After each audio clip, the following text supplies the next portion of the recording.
Graça e paz, queridos. Desejo que a bênção de Deus esteja continuamente sobre o seu lar. Depois de um longo período de isolamento social, estamos iniciando uma fase de flexibilização na cidade de Marília.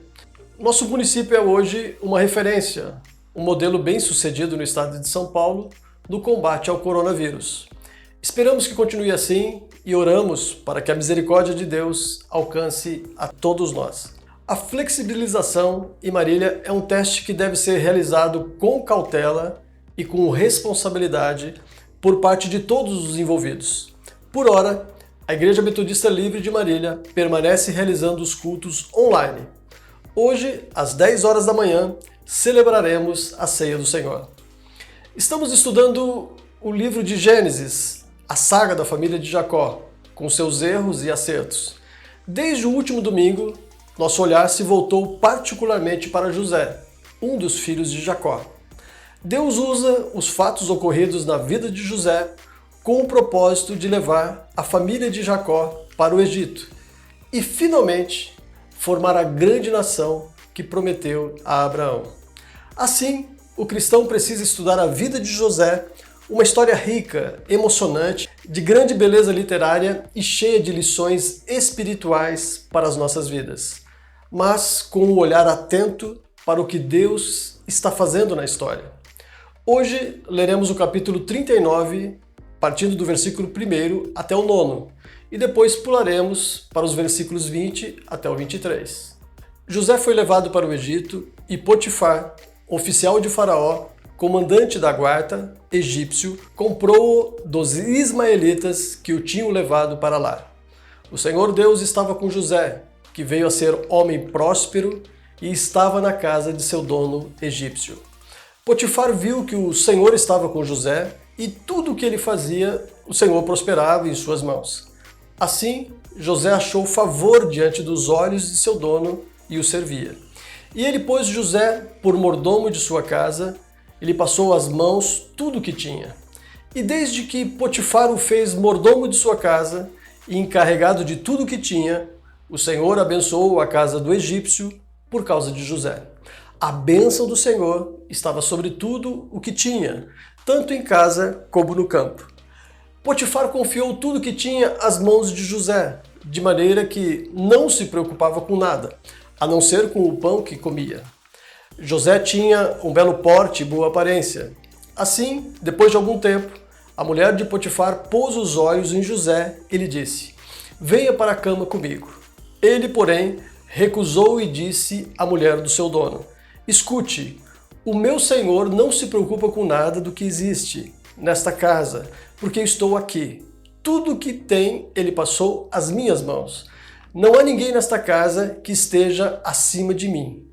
E ele não me vedou nada, a não ser a senhora, porque é a mulher dele. Como, pois, cometeria eu tamanha maldade e pecaria contra Deus?" E o dono de José o tomou e o lançou na prisão, no lugar onde os presos do rei estavam encarcerados. Ali José ficou na prisão. E o Senhor, porém, estava com José. Foi bondoso com ele e fez com que encontrasse favor aos olhos do carcereiro. Este confiou às mãos de José todos os presos que estavam no cárcere, e José fazia tudo o que se devia fazer ali. O carcereiro não se preocupava com nada do que tinha sido entregue às mãos de José, porque o Senhor estava com ele e tudo o que ele fazia, o Senhor prosperava. O tema da mensagem de hoje é: a bênção de Deus faz a diferença. Por 4 vezes no capítulo 39 do livro de Gênesis, encontramos a expressão "o Senhor estava com José". Nos versículos 2, 3, 21 e 23, podemos ler: "O Senhor estava com José". E no versículo 5, o texto diz que Deus abençoou a casa do egípcio por causa de José. E no final, já no versículo 23, tudo o que José fazia no cárcere do Egito prosperava. Portanto, a história de José é uma história de fidelidade. Deus estava com José porque José estava com Deus. Este é o grande segredo que torna José um dos personagens bíblicos com um dos melhores exemplos de fidelidade. José é um exemplo de perseverança e resiliência diante das adversidades. José teve a capacidade para lidar com os seus próprios problemas. José demonstrou forças para vencer obstáculos, para não ceder à pressão, para se levantar diante dos tombos que a vida lhe apresentou e uma incrível capacidade de recomeçar diante dos reveses da vida. A história de José e a história de Jesus têm muito em comum. Ambos começaram seus ministérios com 30 anos de idade. Foram vendidos por pessoas próximas, sofreram grandes injustiças e tiveram seus momentos de choro intenso e solidão. José nos prova que a bênção de Deus existe de verdade. Existe uma diferença na vida com a bênção de Deus e em uma vida sem a bênção de Deus. E a ausência da bênção de Deus faz uma enorme falta. A vida de José demonstra que existe uma diferença entre ter e não ter a bênção de Deus. Vou deixar alguns exemplos.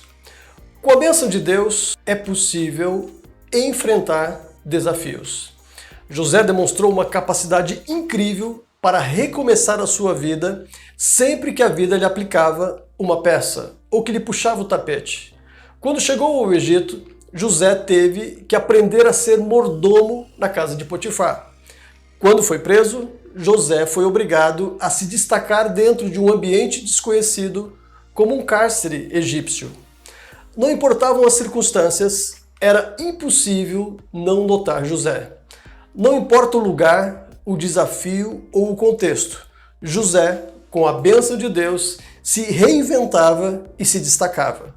Era uma questão de tempo para que o estilo de vida, a seriedade, a fé, a fidelidade e a inteligência de José chamassem a atenção em qualquer ambiente. O mundo pós-coronavírus vai impor novos desafios. Não tenha medo de perder seu emprego. Não tenha receio de fechar a sua empresa. Não tenha temor de recomeçar o seu negócio. O importante é ter a convicção se temos ou não temos a bênção de Deus. O importante é ter a bênção de Deus sobre as nossas vidas, pois é isto que fará toda a diferença diante das incertezas do futuro. Em segundo lugar, com a bênção de Deus é possível superar injustiças. José enfrentou diversas injustiças na vida. Ainda adolescente, com apenas 17 anos, foi vendido como escravo pelos próprios irmãos e foi parar no Egito. José teve que trabalhar duro e recomeçar a sua vida em um lugar estranho, longe da sua família. José foi obrigado a reconstruir a sua vida do zero. E quando tudo ia bem, sofreu uma calúnia, foi acusado de assédio sexual pela mulher de Potifar, a própria mulher que o assediou, e foi parar na cadeia. Que injustiça absurda! José poderia ficar amargurado, deprimido e sentindo-se uma grande vítima. José poderia acreditar que havia uma conspiração mundial contra ele. José poderia abandonar a sua fé em Deus, sentindo-se abandonado pelo Criador. Mas, entretanto, José apenas confiou que Deus estava no controle de sua vida, apesar das adversidades. A cada injustiça, a cada revés que sofria, José, com a bênção de Deus, se tornava mais forte, mais fiel e mais destemido. Aqui, a vida de José se assemelha com a vida de Jesus. Jesus também sofreu grandes injustiças. Ele veio para salvar os judeus e foi rejeitado por sua nação, que não o reconheceu como o próprio Messias. Assim como José foi vendido por dinheiro, Jesus também foi traído por um dos discípulos que o traiu por algumas moedas. Quem tem a bênção de Deus terá forças para enfrentar toda a injustiça. Deus é justo e não aprova a injustiça. O cristão pode sofrer uma injustiça, pode ser vítima de uma situação em que não merecia enfrentar, mas não podemos nos colocar como vítimas da história. A questão central é se temos ou não temos a bênção de Deus. A bênção de Deus é o que faz a diferença. José sabia disto como ninguém.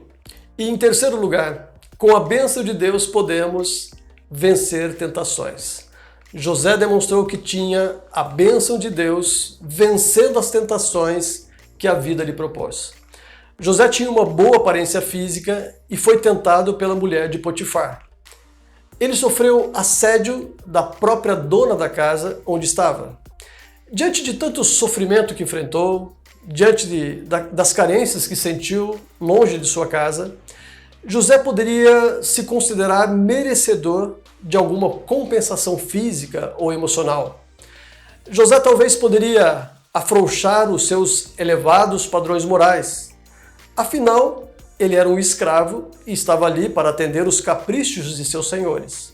Estava ali para cumprir ordens. Entretanto, José tinha uma convicção. Deus estava com ele e ele queria permanecer com Deus. Para José, seu relacionamento com Deus era um valor inegociável. Ele não poderia ceder às tentações, jogando para escanteio a bênção de Deus, o que tinha de mais precioso. A bênção de Deus capacitou-o para honrá-lo em todas as situações. José não cedeu ao pecado e não desrespeitou o dono da casa que lhe depositou toda a confiança. É intrigante o fato que Potifar não mandou José ser executado, apenas preso. Potifar conhecia a esposa que tinha e reconhecia que José tinha a bênção de Deus. Potifar se livrou do problema, mandando José para a prisão. Mas o fato é que não teve a convicção que deveria tirar a vida de José. Jesus também venceu as tentações em sua vida. A Bíblia diz que Jesus em tudo foi tentado, mas em nada cedeu ao pecado. Jesus foi tentado pelo diabo para procurar atalhos em sua vida. Jesus foi tentado para desistir da ideia de morrer em uma cruz. Mas Jesus, o servo ungido de Deus, permaneceu fiel diante de toda a tentação. Encontramos esta relação entre a fidelidade de José e a fidelidade de Jesus. Fica aqui uma dica. Quando alguém te falar, ora, Jesus venceu a tentação porque era o Filho de Deus. Ele tinha uma natureza divina perfeita. Jesus não poderia ceder ao pecado de fato. Por isso, ele não é um modelo para os miseráveis pecadores como nós. Então, você poderá responder com convicção. Vamos então estudar a vida de José no livro de Gênesis. Ele era tão pecador quanto nós. E ainda muito jovem, deixou uma aula sobre fidelidade aos cristãos em todo o mundo e em todas as épocas. A bênção de Deus faz a diferença. Guarde essas palavras no coração e permita que o exemplo de José transforme a sua vida. Amém. Eu quero orar nesse instante por sua família, por sua casa, para que todos nós tenhamos a convicção de que a bênção de Deus está sobre os nossos lares. Oremos nesse momento. Pai, nós te louvamos no dia de hoje, porque temos a certeza, Pai, de que a tua bênção está sobre as nossas vidas, sobre as nossas casas, sobre as nossas famílias. E é a tua bênção, Pai, aquilo que temos de mais precioso e que faz total e absoluta diferença em nossas vidas. Estamos vivendo tempos difíceis, confusos, ó Pai, com grande insegurança, com grandes incertezas, com grandes preocupações quanto ao futuro. Mas uma só, Pai, é a nossa convicção de que o Senhor está em nossas vidas, que a tua bênção está sobre nós e que nós somos os teus filhos amados. Que o Senhor nos abençoe, Senhor, durante os próximos dias e que essa certeza e que essa convicção nos deixe seguros, Pai, na tua presença. É o que nós te pedimos em nome de Cristo Jesus. Amém. Que Deus abençoe a sua vida, a sua família, a sua casa e abençoe tudo o que temos e tudo o que somos. Muito obrigado, Deus abençoe. Se você gostou dessa mensagem, sinta-se confortável para enviá-la para outras pessoas, abençoando outros lares. Deus abençoe Até a próxima semana, em nome de Cristo Jesus. Amém.